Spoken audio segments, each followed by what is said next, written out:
শুকরিয়া আদায় করি এর জন্য যে মহান রব্বুল আলামিন বিগত 15টি বৎসর পর এই দেশের মাজলুম জাতি মুসলমান জাতি, শুধু যে মুসলমান তা নয়, মুসলমান হিন্দু সহ যেই সমস্ত জাতিদের উপরে এই 15টি বৎসর যাবৎ অত্যাচার, নির্যাতন, মিথ্যা মামলা, হামলা, জেল, জরিমানা, জুলুম, এত কিছু করার পরে, এত অত্যাচার করার পরে যে আল্লাহ সুবহানাহু ওয়া তাআলা মক্কাকে বিজয় দান করছিলেন, আল্লাহ রাসূল সাল্লাল্লাহু আলাইহি ওয়াসাল্লামের উপর অত্যাচার নির্যাতন করে তাকে মক্কা থেকে হিজরত করিয়ে মদিনায় পাঠিয়ে দেওয়া হয়েছিল। আল্লাহর হুকুমে তিনি চলে গিয়েছিলেন। 10টি বছর পর আল্লাহ সুবহানাহু ওয়া তাআলা যেরকমভাবে মক্কাকে আরেকটি বার বিজয় দান করছিলেন, আল্লাহ রসুলের হাতে ক্ষমতা দিয়েছিলেন, বর্তমানে 24 সাল 15টি বছর আগের থেকে আজ পর্যন্ত এত অত্যাচার আর নির্যাতনের পরে যে আল্লাহ সুবহানাহু ওয়া তাআলা আবারও জালেম শাসকের হাত থেকে মুসলমান মাজলুম জাতিকে হেফাজত করে, জালেমের অত্যাচার থেকে আল্লাহ বাঁচিয়ে যে আল্লাহ আবারও আমাদেরকে একটি স্বাধীন দেশ উপহার দিলেন, সে আল্লাহর প্রতি আরেকটি বার শুকরিয়া আদায় করে করছে আলহামদুলিল্লাহ। লক্ষ কোটি দরুদ সালাম সাইয়্যিদুল মুরসালিন ইমামুল মুরসালিন রাহমাতুল লিল আলামিন হযরত মুহাম্মদুর রাসূলুল্লাহ সাল্লাল্লাহু আলাইহি ওয়াসাল্লাম। আপনারা জানেন যে এখন কোন সময় চলছে, মুসলমানদের আরেকটি আনন্দের সময় চলছে। এই আনন্দ অন্য কোনো কিছুতে মুসলমান পায় নাই। বিজয়ের যে একটি আনন্দ, এই আনন্দ অন্য কিছুদের মধ্যে নেই, কোনো কিছুর মধ্যে আনন্দ নেই। বিজয় মুসলমান যখন পায় যে আনন্দ হয়, বদরের যুদ্ধে যখন 313 জন সাহাবী নিয়ে আল্লাহ রসুল যুদ্ধের ময়দানে গিয়েছিলেন, তার মনের মধ্যে ভয় ছিল যে আল্লাহ না জানি মুসলমানদেরকে বিজয় দান না করে পরাজিত করে দেয়। আল্লাহ রসুল দোয়া করেছিলেন, 313 জন সাহাবী রক্ত দিয়েছিল, শ্রম দিয়েছিল, নিজের জীবন দিয়েছিল। এর বিনিময়ে আল্লাহ যখন বদরের যুদ্ধে মুসলমানদেরকে বিজয় দান করলেন, মুসলমানরা যেরকম আনন্দিত হয়েছিল, কয়েকদিন আগে যেরকমভাবে ছাত্র আন্দোলন করেছিল, ঢাকা শহরে অবরোধ চলছিল, মানুষের ঢল নেমেছিল, এটাও একটা যুদ্ধের মতোই, এটাও একটা যুদ্ধ। জালেমের বিরুদ্ধে মুসলমান যখন জালেমের বিরুদ্ধে অবস্থান নিয়েছিল, জালেমের বিরোধিতা করা শুরু করেছিল, আন্দোলন করা শুরু করেছিল, ওই সময় মুসলমানকে আল্লাহ সুবহানাহু ওয়া তাআলা অনেক কষ্টের পরে, অনেক টাইমের পরে, সময়ের পরে, রক্তের পরে আল্লাহ মুসলমানদেরকে এখন বিজয় দান করছে। এতে খুশি না বেজার? অবশ্যই আমরা খুশি। কারণ একটা জিনিস আমাদের মনে রাখতে হবে যে জালেম কখনো চিরকাল ক্ষমতায় থাকতে পারে না, জালেম কখনো চিরকাল মুসলমানের উপর জুলুম করতে পারে না। পিছনের ইতিহাসগুলো আপনারা জানেন, অনেকবার বলা হয়েছে, অনেকের মুখে শুনছেন যে এত জুলুম করেছিল, একটি মূসাকে দুনিয়াতে আসতে দেবে না, এই কারণে লক্ষ লক্ষ বাচ্চাকে হত্যা করছে। নমরুদ নিজেকে খোদা বলে দাবি করছে। ইতিহাস যদি ঘাটে তারা দেখবেন, তারা যারা খোদা দাবি করছিল, নিজেদেরকে রব বলে দাবি করেছিল, তাদের পরিণতি কি হয়েছে?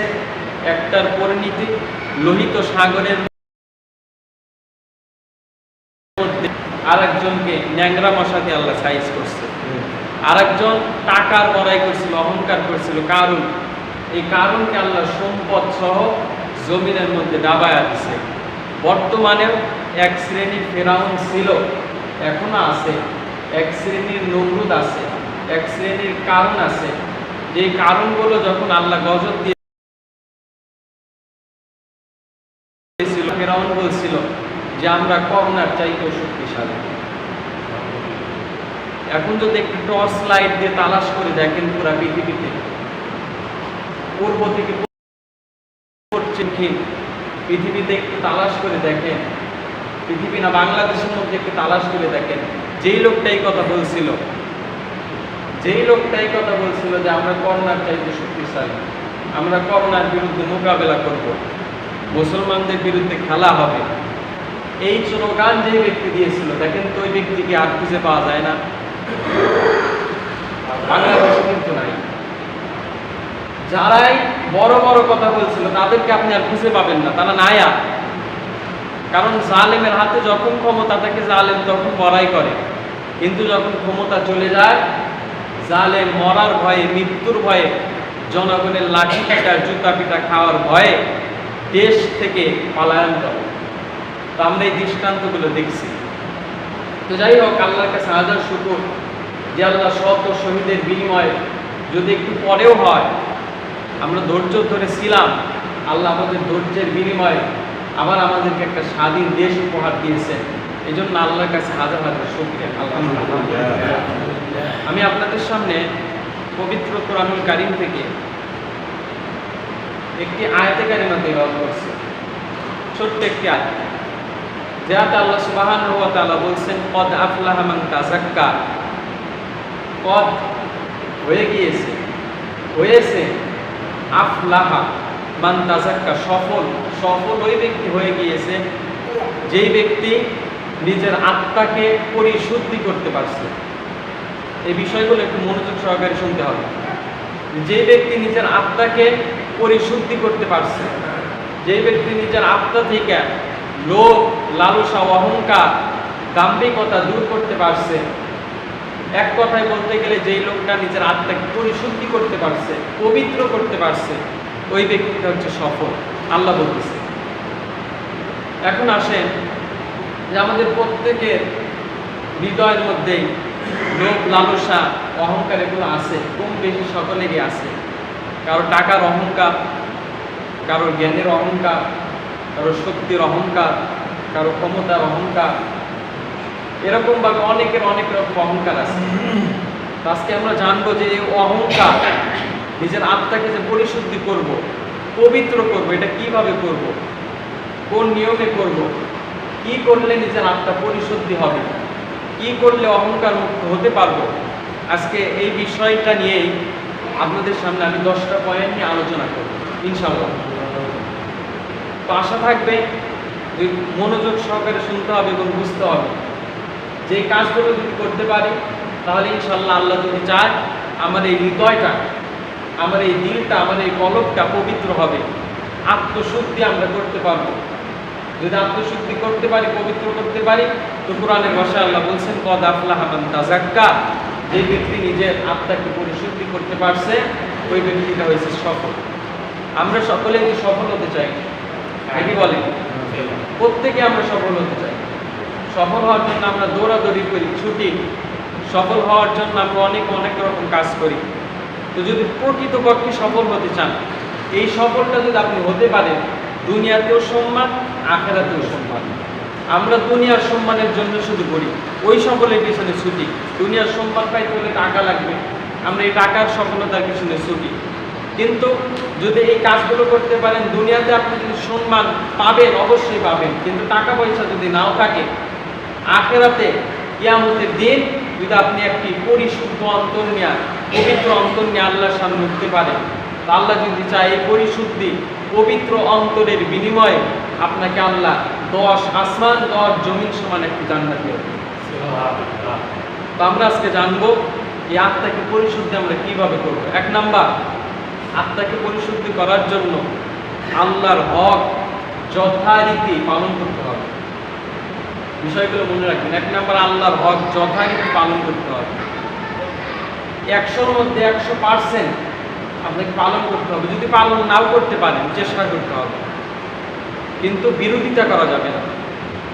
যেমন আমরা নামাজ পড়ি, রোজা রাখি, হজ করি, জাকাত দেই, এগুলো যেমন আমরা মানার চেষ্টা করি। যদি মানতে না পারি, টাকা পয়সার কারণে যদি মানতে না পারি, জাকাত যদি দিতে নাও পারি, অসুস্থ থাকার কারণে যদি নামাজ কাজাও করে ফেলি, যদি টাকা পয়সা না থাকে, যদি হজ নাও করি, এরপরে কিন্তু আমরা মানি যে নামাজ পড়া ফরজ, রোজা রাখা ফরজ, হজ করা ফরজ, যাকাত দেওয়া ফরজ, কিন্তু আমার নাই দেখে আমি করতে পারতেছি না। এটা যেমন আমরা সকলেই মানি, সকলেই বিশ্বাস করি, বিরোধিতা যেমন করি না, ঠিক তেমনিভাবে হকের মধ্যে জিহাদ, এটা আল্লাহর একটা হক। আল্লাহ বলছেন জিহাদ করো। এই জিহাদের কথা কোরআনের মধ্যে আল্লাহ 103 আয়াতের মধ্যে বলছে, 103 বার বলছে জিহাদের কথা। নামাজের কথা 82 বার বলছে, আর এই জিহাদের কথা 83 বার বলছে। এই জিহাদ এত গুরুত্বপূর্ণ একটা ইবাদত যে রমজান মাসে রোজা রাখা যেমন ফরজ, জিহাদ করাও ফরজ। সাহাবায়ে কেরাম বদরে যুদ্ধে গেছেন, 17 রমজান রোজা ভেঙে জিহাদের ময়দানে গেছে, যা জিহাদ করছে। তাহলে বোঝা গেল যে রোজা যেমন ফরজ, জিহাদটা তার চাইতে একটি বড় ফরজ। একটা মানুষ যদি নামাজ পড়ে, নামাজ পড়লে সওয়াব পেল, কিন্তু ওই সময় যদি মৃত্যুবরণ করে, পিছনে তার অনেক নামাজ কাজা আছে, অনেক নামাজ কাজা আছে। নিয়ম হচ্ছে যে নামাজগুলো আমার কাজা গেছে, পড়তে পারি নাই, ওই নামাজগুলো আমাকে পড়তে হবে পরে। আপনার নামাজ কাজা হয়েছে, আপনি নামাজ পড়ছেন, মৃত্যুবরণ করছেন, আল্লাহ আপনার হিসাব নিতেও পারে, নাও পারে, এটা আল্লাহর ব্যাপার, কারণ এটা আল্লাহর হক, হকুল্লাহ। যে কথাটা বলতেছে এটা হচ্ছে আল্লাহর হক, এটা আপনি পালন করেন নাই, আল্লাহ এটার হিসাব নিতেও পারে, নাও পারে। আল্লাহু আলাম, আল্লাহ ভালো জানেন। তো যাই হোক, নামাজের হিসাবটা আপনাকে দিতে হবে। কিয়ামতের দিন সর্বপ্রথম নামাজের হিসাব হইবে, তো নামাজের হিসাব আপনাকে দিতে হবে। নামাজের হিসাব ছাড়া জান্নাতে যেতে পারবেন না। যদি আল্লাহ দয়া না করে, যদি দয়া করে তাহলে জান্নাতে যেতে পারবেন, আর দয়া না করলে নামাজের হিসাব দিয়ে জান্নাতে যেতে হবে। তাহলে বুঝলাম নামাজ পড়লে হিসাব দিয়ে জান্নাতে যেতে হবে। রোজা রাখলে পিছনে অনেকগুলো রোজা রাখি নাই, ছোটবেলায় অনেকগুলো রোজা রাখি নাই, বয়স হয়ে গিয়েছে এরপরেও রাখি নাই, এগুলো হিসাব আল্লাহর কাছে দিতে হবে। টাকা থাকার পরে যাকাত দেই নাই, দিলে তো সব, না দিলে হিসাব দিতে হবে। কিন্তু একটা মাত্র ইবাদত আছে, যেটা হচ্ছে জিহাদ। আপনি যদি পিছনে নামাজ কাজা থাকেও, রোজা যদি কাজা থাকেও, আপনি যদি যাকাত দিতে নাও পারেন, আপনি বান্দার হক নষ্ট করেন নাই, কিন্তু আপনি জিহাদ করে মৃত্যুবরণ করছেন, শহীদ হয়েছেন, আল্লাহ আপনাকে সরাসরি ডাইরেক্ট জান্নাতে সুসংবাদ দেবেন। জিহাদটা এত গুরুত্বপূর্ণ, ফজিলতপূর্ণ ইবাদত। জিহাদ করলেই জান্নাত। আপনারা এই সময় নামাজের হিসাব চাইবে না, রোজার হিসাব চাইবে না। সহজ পথে জান্নাতে যাওয়ার একটা রাস্তা হচ্ছে, সেটার নাম হচ্ছে জিহাদ। যে ব্যক্তি জিহাদ করবে, আল্লাহ সরাসরি ডাইরেক্ট ওই ব্যক্তিকে জান্নাত দেবে। এজন্য আল্লাহর হক, যেটা বলছিলাম, আল্লাহর হক যদি পালন করতে পারি তাহলে অন্তরটা পরিশুদ্ধি হবে, অন্তরটা পবিত্র হবে। আল্লাহর হক নামাজ আছে, রোজা আছে, হজ আছে, যাকাত আছে, এগুলো আপনাকে যথারীতি পালন করতে হবে। যতগুলো হক আছে আপনি জানেন যে এটা আল্লাহর হক, এটা করা যাবে না, ওইটা করতে হবে, এটা আল্লাহ বলছেন, এটা আল্লাহ নিষেধ করছেন। সৎ কাজের আদেশ করো, অসৎ কাজে বাধা প্রদান করো, আল্লাহর রজ্জুকে আঁকড়িয়ে ধরো। তোমাদের মধ্যে এমন দল থাকা উচিত যে দল মানুষের কল্যাণ কামনা করবে, সৎ কাজে আদেশ করবে, অসৎ কাজে নিষেধ দেবে। এরকমভাবে যারা আমরা টুকটাক জানি যেগুলো আল্লাহর হক, এগুলো আপনাকে মানার চেষ্টা করতে হবে। যদি মানতে নাও পারেন, বিরোধিতা করা যাবে না। এক শ্রেণীর লোক আছে জিহাদকে বিরোধিতা করে, বলে জিহাদ করতে হবে কেন?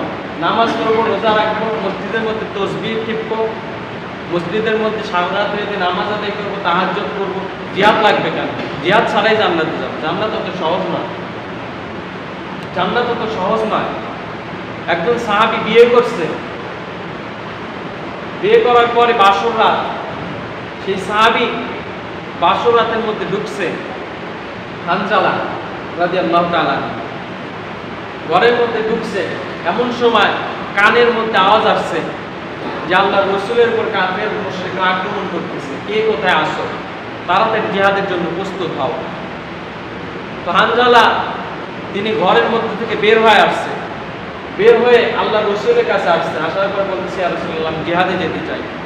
আল্লাহর রাসূল সাল্লাল্লাহু আলাইহি ওয়াসাল্লাম বললেন, তুমি না আজকে বিয়ে করছো, তোমার না আজকে বাসর রাত, তুমি বাসর রাত ফেলে রেখে জিহাদে যাবে কেন? বলি, ইয়া রাসূলুল্লাহ, আমি নামাজ পড়বো, রোজা রাখবো, হজ করবো, জাকাত দেবো, এটা করতে আমার জান্নাতে যা অনেক দেরি হয়ে যাবে। কিন্তু আমি শুনছি যে এই ব্যক্তি জিহাদ করবে, জিহাদ করার অবস্থায় মৃত্যুবরণ করবে, ডাইরেক্ট জান্নাতে চলে যাবে। আমি অত দেরি করতে চাই না, আমি জিহাদে যেতে চাই এবং শহীদ হতে চাই, ডাইরেক্ট আল্লাহর জান্নাতে ঢুকতে চাই। সাহাবীদের জিহাদের প্রতি এরকম মনের মধ্যে এরকম সাহস ছিল, এরকম আকাঙ্ক্ষা ছিল যে আমি জিহাদ করব, আল্লাহর দ্বীনের জন্য শহীদ হব। কিন্তু এক শ্রেণীর লোক জিহাদ মানতে চায় না, বলে জিহাদ করে কি হবে? একটু আগে বললাম তসবিহ টিপবো, নামাজ পড়বো, রোজা রাখবো, হজ করবো, জান্নাতে চলে যাবো। অত সহজ না। এগুলো করবেন হিসাব দিয়ে, তারপর জান্নাতে যেতে হবে। কিন্তু জিহাদ করবেন সরাসরি ডাইরেক্ট আল্লাহর জান্নাতে চলে যাবে। এই জন্য এক নম্বর হচ্ছে আল্লাহর হক যথারীতি পালন করা। 2 নম্বর হকুল ইবাদ, বান্দার হক। এই বান্দার হকটাও যথারীতি আদায় করা। আল্লাহর হক যদি আপনি পালন নাও করেন, আল্লাহ যদি আপনার উপর দয়া করে, রহম করে, আপনি জান্নাতে যেতে পারবেন। কিন্তু বান্দার হক যদি আপনি নষ্ট করেন, পশ্চিমকালে বান্দার হক আদায় না করে জান্নাতে যেতে পারবেন। আপনি জান্নাতে যাবেন, আপনার সব কিছু কমপ্লিট, যেমন ভিসা, পাসপোর্ট কমপ্লিট হলে বিমানে চড়ে বিদেশে যাওয়া যায়। আপনি জান্নাতের বিমানে চড়বেন, সব কিছু আপনার কমপ্লিট। এমন সময় যদি বান্দার হক নষ্ট করে থাকেন, ওই বান্দা যদি আপনাকে ক্ষমা না করে, কাউকে কষ্ট দিচ্ছেন, কারোর কাছ থেকে মাপ না নিয়ে আপনি মারা গেছেন, কারোর জমির আল ফেলছেন, দুধের মধ্যে পানি দিচ্ছেন, ওজনে কম দিচ্ছেন, অন্য লোক আপনার প্রতি অসন্তুষ্ট, কথার দ্বারা কাজের দ্বারা কষ্ট দিচ্ছে, এখন ওই অবস্থায় মৃত্যুবরণ করলেন আর ওই লোকটা আপনাকে মাফ করলো না, অথবা আপনি ঋণগ্রস্ত, ওই ব্যক্তির কাছ থেকে টাকা ধার নিয়েছেন, দিতে পারেন না, আগে মৃত্যুবরণ করছে, ওই ব্যক্তি যদি মাফ না করে, আপনি জান্নাতের বিমানে উঠবেন ঠিকই, কিন্তু জান্নাতে যেতে পারবেন না। বিমানে ওঠার আগেই আপনাকে টান দিয়ে ধরবে। তো আল্লাহ বলবে তোমরা কারা? বলবে আমরা এর হক প্রাপ্য, আমার কাছ থেকে এইটা নিয়েছিল, ওইটা নিয়েছিল, আমাকে খারাপ ভাষায় গালি দিয়েছিল, আমি মাফ করি নাই, আমার কাছ থেকে টাকা নিয়েছিল, আমি মাফ করি নাই, যেই কারণে আজকে আমি তাকে মাফ করবো না। বলে কি করলে মাফ করবো? বলো তো বলে তার যত সওয়াব আছে, এই সওয়াবের মধ্যে থেকে আমাকে যে সওয়াবগুলো না যায় আছে, যে সওয়াব পাইলে আমি জান্নাতে চলে যাব, ওই সওয়াব আমাকে দিতে হবে। তো আল্লাহ বলবে তুমি কি করবা? বলে আমি সওয়াব দেবো, রাজি হবে। সওয়াব দিবে, দেওয়ার পরে আর কিছু অল্প সওয়াব থাকবে, আরেকজন এসে বলবে যে আল্লাহ আমার এইটা নষ্ট করছে, ওইটা নষ্ট করছে, আমিও আজকে সওয়াব চাই। তো সওয়াব দিয়া দিবে, সওয়াব শেষ। আর এক লোক এসে বলবে যে আল্লাহ আমার এই হকটা নষ্ট করছে। বলে তুমি কি চাও? কয় সে যদি আজকে আমার যত গুনাহ আছে, এই গুনাহ যদি নিজের ঘাড়ে নিতে পারে, তাহলে আমি মাফ করে দেবো। তো এই ব্যক্তিটার আর কোনো উপায় থাকবে না। ওই ব্যক্তি তখন ওই ব্যক্তির গুনাহ নিজের ঘাড়ে নিয়ে, কাঁধে নিয়ে জাহান্নামে চলে যাবে, আর ওই ব্যক্তি জান্নাতে চলে যাবে। এই জন্য খুব সাবধান, খুব সতর্ক হবে, খুব সতর্ক হবে যে আল্লাহর হক যদি নষ্ট করিও, বান্দার হক কখনো নষ্ট করবো না। যার যেটা প্রাপ্য ওটা তাকে দিয়ে দিবেন। কারো কাছ থেকে ঋণ করছেন, খুব সতর্ক। মৃত্যুবরণ করবেন, অসুস্থ সন্তানদেরকে বলে যান যে বাবা আমাকে যদি ভালোবেসে থাকো, আমার এই ঋণটা পরিশোধ করো, আমাকে যদি ভালোবেসে থাকো, আমার পক্ষ থেকে ওই ব্যক্তিকে সরি বলো, আমার পক্ষ থেকে ওই ব্যক্তির কাছে মাফ চেয়ে নিও, কারণ ও যদি আমাকে মাফ না করে, আমি কিন্তু জান্নাতে যেতে পারবো না। 2টা জিনিস যদি আপনার থাকে, আল্লাহ কখনো আপনাকে মাফ করবেন। 2টা জিনিস মাথায় রাখবেন। 1 নম্বর হচ্ছে শিরিক। যে ব্যক্তি শিরিক করবে, আল্লাহ তাকে মাফ করবে না। কোরআনে আল্লাহ ডাইরেক্ট বলছেন ইন্নাল্লাহু ইয়াগফিরু আইয়ুশরাকা বিহি ওয়া ইয়াগফিরু মা দুনা যালিকা লিমান ইয়াশা। যেই ব্যক্তি শিরিক করবে, নিশ্চয়ই যেই ব্যক্তি শিরিক করবে, আল্লাহ তাকে ক্ষমা করবেন না। কিন্তু শিরিক ব্যতীত যত অপরাধ করবে, আল্লাহ চাইলে যে কাউকে ক্ষমা করে দিতে পারে। কিন্তু যে শিরিক করবে তাকে আল্লাহ ক্ষমা করবেন না। ইন্নাহু মান ইউশরিক বিল্লাহি ফাকাদ হারামাল্লাহু আলাইহিল জান্নাহ ওয়া মাওয়াহুন নার। যে ব্যক্তি শিরিক করবে, আল্লাহ তার জন্য জান্নাতকে, জাহান্নামকে নির্ধারিত করে দেবে। তাহলে আমরা বুঝলাম শিরিক করলে কখনো ক্ষমা নাই। আল্লাহ রাসূল সাল্লাল্লাহু আলাইহি সাল্লাম বলছেন কিয়ামতের দিন কিছু মানুষ পাহাড় সমান গুনাহ নিয়ে আল্লাহর সামনে দাঁড়াবে। ওই দিন যদি ওর গুনার মধ্যে শিরিকের গুনাহ না থাকে, আল্লাহ কিছু লোককে ওই দিন পাহাড় সমান গুনাহ মাফ করে জান্নাতের সার্টিফিকেট দেবে। কিন্তু শিরিক, এই শিরিক মুক্ত ইবাদত করতে হবে তবেই কবুল। শিরিক মুক্ত যদি গুনাহ আপনার থাকে, আল্লাহ যদি চায় মাফ করে দিতে পারে। এই জন্য শিরিক থেকে বেঁচে থাকতে হবে। নাম্বার 2, বান্দার হক নষ্ট করা যাবে না। একটা হকুল্লাহ হকুল ইবাদ, যে ব্যক্তি আল্লাহর হক নষ্ট করবে, আল্লাহ তাকে ইচ্ছা করলে ক্ষমা করে দিতে পারে। কিন্তু কেউ যদি বান্দার হক নষ্ট করে, তাহলে বান্দা যতক্ষণ পর্যন্ত ক্ষমা না করবে ততক্ষণ পর্যন্ত আল্লাহ তাকে ক্ষমা করবে না। এটা মারাত্মক একটা কথা।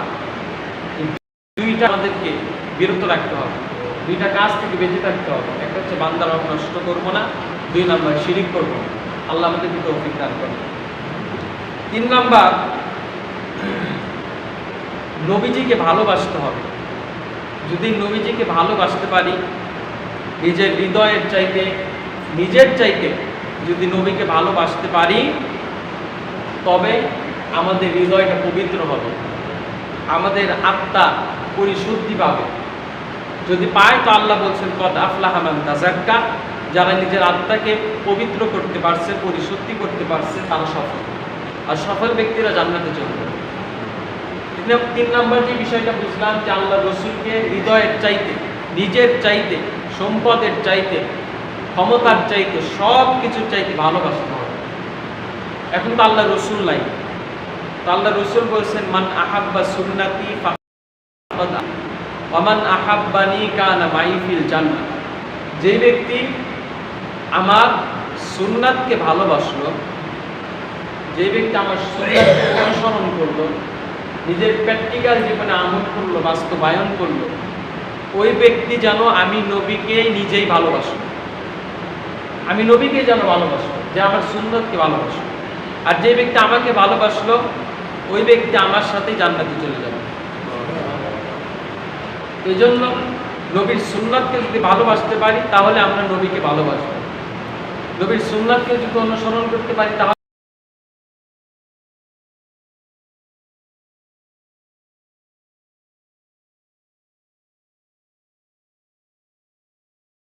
আমরা প্রকাশ পাই না যে আমরা নবীকে ভালোবাসি। নবীকে যদি ভালোই বাসতাম, তো নবীর সুন্নাতগুলো কোথায়? সাহাবায়ে কেরাম তো নবীকে এরকম ভাবে ভালোবাসছে যে আল্লাহ রাসূল সাল্লাল্লাহু আলাইহি সাল্লাম হযরত ওমর ফারুক রাদিয়াল্লাহু তাআলা আনহুকে জিজ্ঞাসা করছে যে ওমর, তুমি আমাকে কেমন ভালোবাসো? তো ওমর বলছে, আমি আপনাকে আমার সম্পদের চাইতে বেশি ভালোবাসি। আল্লাহ রাসূল বলছে, তুমি মুমিন হতে পারো না। তো ওমর ফারুক রাদিয়াল্লাহু তাআলা আনহু বলছে, কেন? তো বলছে, তুমি আর কিসের চাইতে আমাকে বেশি ভালোবাসো? আমার পরিবারের চাইতে আপনাকে বেশি ভালোবাসি। আল্লাহ রাসূল সাল্লাল্লাহু আলাইহি সাল্লাম বললেন, তুমি মুমিন হতে পারো না। ওমর ফারুক রাদিয়াল্লাহু তাআলা আনহু বললেন, কেন হতে পারি না?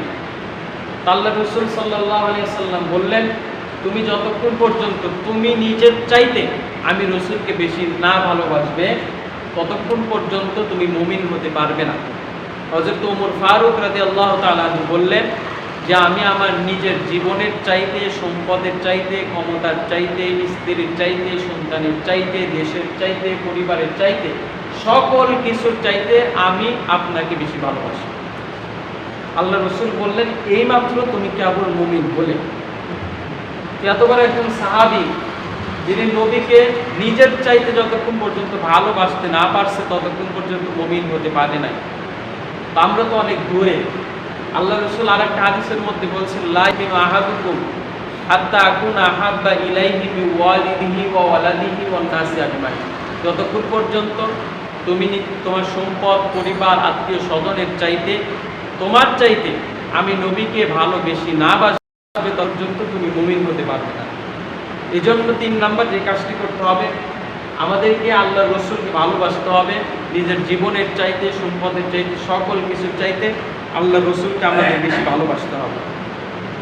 4 নাম্বার, শয়তানকে দুশমন মনে করতে হবে, শয়তানকে শত্রু মনে করতে হবে, শয়তানের পথে চলা যাবে না। এখন শয়তান আপনাকে ধোঁকা দেবে, শয়তান আপনাকে গুনাহের পথে নিয়ে যাবে। আপনাকে মনে করতে হবে যে শয়তান আমাকে ধোঁকা দিতেছে, শয়তান আমাকে খারাপ কাজের দিকে